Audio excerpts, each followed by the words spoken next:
tears. But then you're so glad when you wake up and realize that it's just a dream. You go on that day to tell everyone about the nightmare and just how realistic it seemed. I had one of those last week. In the dream, I was driving south on the Macleod Trail, listening to music, when my phone rang and I saw on the display that it was my dad calling. I answered on Bluetooth cheerfully, and in a wavering voice he said, "Michael, Careese is dead." I screamed, "No! What? No, no, no! What are you talking about?" "She was found dead," he replied, now sobbing in the receiver. I'll tell you, this was so realistic. It felt like it was really happening. My logical brain keeps overruling the emotions and reminding me, calm down, this is just a dream. Here's the thing though, I can't wake up. I know that when I do, I'll be so happy to confirm that I just had a terrible, vivid nightmare. But no matter what I do, I just can't wake up. So I suppose I might as well just stay calm and see what happens. You're all in the dream, by the way. And in this dream we're sharing, I have to prepare a eulogy for Careese. I know, it doesn't make sense. But my dreams never make sense, so as I said, I'll just go with it until I wake up. Here goes. I wish to pay tribute to my little sister, Careese Bickert. For about the first 9 years of my life, our immediate family consisted of mom, dad, and my big sister, Charmaine. Charmaine, who is 2 years my senior, has a personality that is in many ways the polar opposite of mine. She's non-confrontational, and she doesn't have an unrelenting need to be right all the time. Therefore, we got along well. Like typical siblings, we had our disputes and worked them out according to the stringent laws of the kids' world. Is not, is to, does not, does to, cannot, can to, nuh-uh, yeah-ha. This manner of dispute resolution favored my temperament, and I usually got my way. Everything changed when Careese was born. Suddenly I was a protector and someone to be looked up to. I found Careese adorable. Her personality was very much like mine, and I loved the big brother role and associated job description. For example, when she was 4 years old, I escorted her on the 10-minute walk to her preschool every day. We gabbed incessantly the whole way.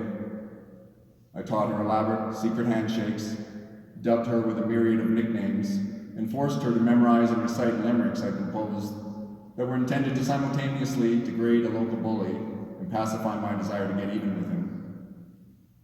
We reminisced and joked about those handshakes and limericks well into our adult years. I'm reasonably certain that no one else in this world besides Careese and me knew about the daily ritual that used to occupy this special time together. Soon our family grew as we welcomed Andrea and Maria to the fold, and I took even greater pride in my position as big brother and protector. When Careese was in kindergarten, it was once again my responsibility to be her guardian on the way to and from school. I recall an incident when a bully from the junior high school snow-washed her face while she was waiting for the bus after school. I arrived on the scene too late and saw her just standing there crying. Word quickly spread that I was looking for the guy. The net result was the accused being denied a fair trial and forced to walk home for several days as he avoided the wrath that awaited him should he return to riding the bus. It's petty, but I remember enjoying watching that guy behind us as the bus pulled away. You might say this was a win-win-win. I exacted retribution without resorting to violence, win. He atoned for his poor decision, win. And Careese knew that her big brother had her back, win. I like to believe that all my sisters knew they could rely on me to protect them from any harm while they were growing up. However, my efforts were incomplete. I should have been cognizant of the need to protect them from me. During those years of innocence, they laid close-up witness to my teenage angst and how it manifested itself in no shortage of rebellious behavior. Let's just say that I was far from an ideal role model during some formative years. I was oblivious to how my sisters were likely adversely impacted by witnessing me battle my own demons. Instead of protecting them, I'm now certain that I was damaging their young and impressionable psyches. Truly, this never occurred to me until I did some introspection over the last few days.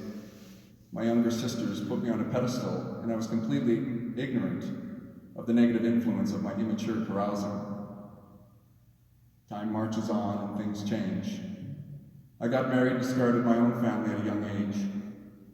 Eventually, the world presents problems of a different magnitude, those that are beyond the scope of a big brother's protection and the intimidation tactics I employed to scare off the threats of our younger days. Before I knew it, the little sister that once thought of me as a superhero just wanted me to mind my own business. The similarities in our personality proved to be a liability to our communication during Careese's teenage years. No one could tell either of us what to do, and we never backed down. Careese experienced some of the all too familiar challenges of being a teenage girl, challenges that no one should have to face alone. She endured a teenage pregnancy, and my beautiful niece Alyssa became the new focal point of Careese's world. I can't pretend to understand or fully appreciate the difficulties Careese faced during the next few years, but more recently I've come to discover that she encountered problems that she kept to herself. Why do we do this? Why do we hide our greatest burdens and the evils that afflict us from those that love us most? I guess we're afraid of disappointing our loved ones and spoiling some supposed immaculate image they have of us by exposing our flaws. Careese's story is anything but unique in this regard. Each of us keeps secrets, attempting in vain to keep some ideal outward appearance.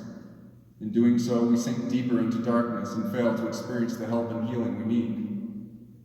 The modern world of social media only amplifies this culture of deception and its associated symptoms of depression, addiction, low self-worth, and the incessant pressure of comparing ourselves to unrealistic standards.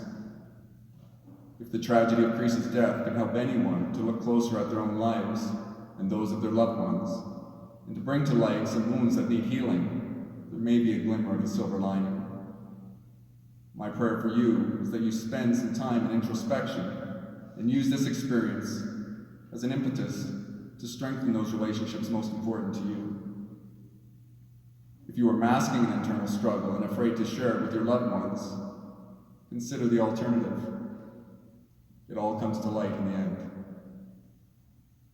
Perhaps I'm giving the impression that Careese's life was filled exclusively with sorrow and strife, but that is not at all the case. She had many, many moments of great happiness. Not long after Alyssa was born, Careese met and fell in love with Jeremy. Jeremy earned my respect from the beginning. Though he probably didn't realize it at the time, I studied him and scrutinized him closely. I witnessed him treat my sister and niece with a gentle and loving nature. They were married and soon welcomed their own child into the expanding family. Kennedy brought a source of happiness and love to Jeremy, Careese, and Alyssa and the extended family that was palpable. We shared countless precious moments and laughs over the years, Christmases, birthdays, anniversaries, and the typical family get-togethers. As is stated in her obituary, Careese had a personality that would never be described as subtle. You knew it when she was in the room. She was very extroverted, sociable, humorous, and able to enjoy a conversation with anyone. She would have made a great talk show host.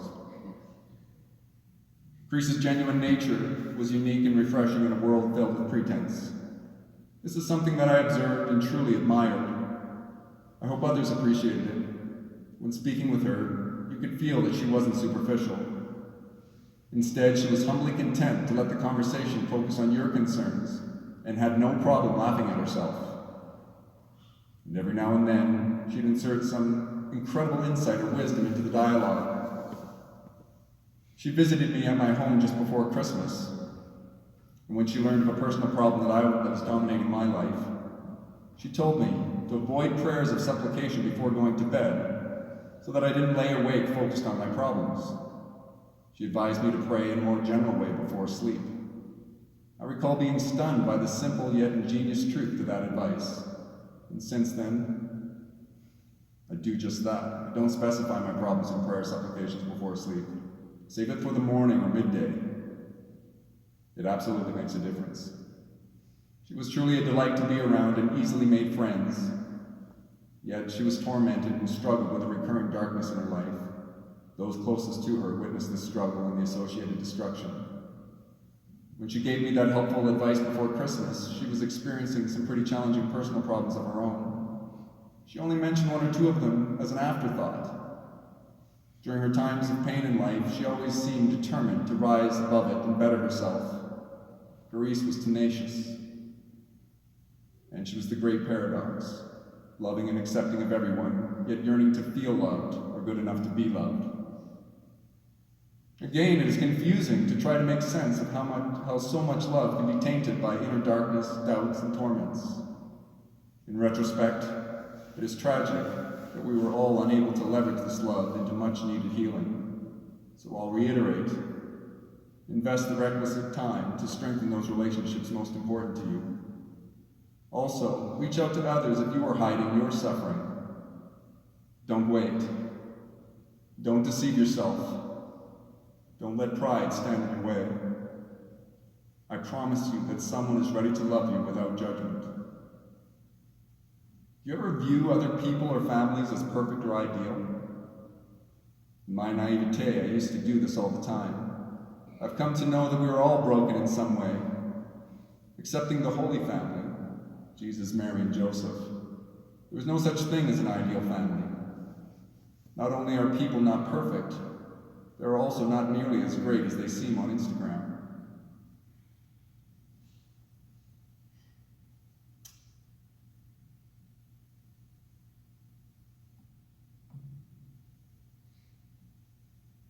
My little sister Careese, my little buddy,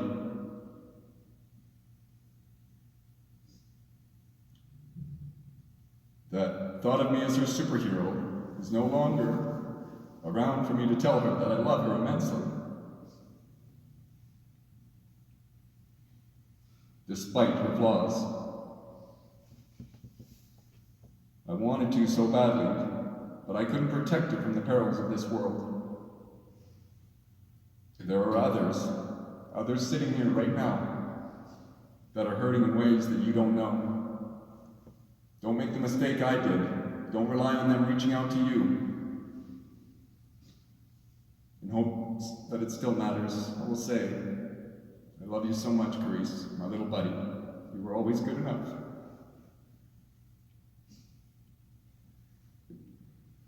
Exactly the way you were.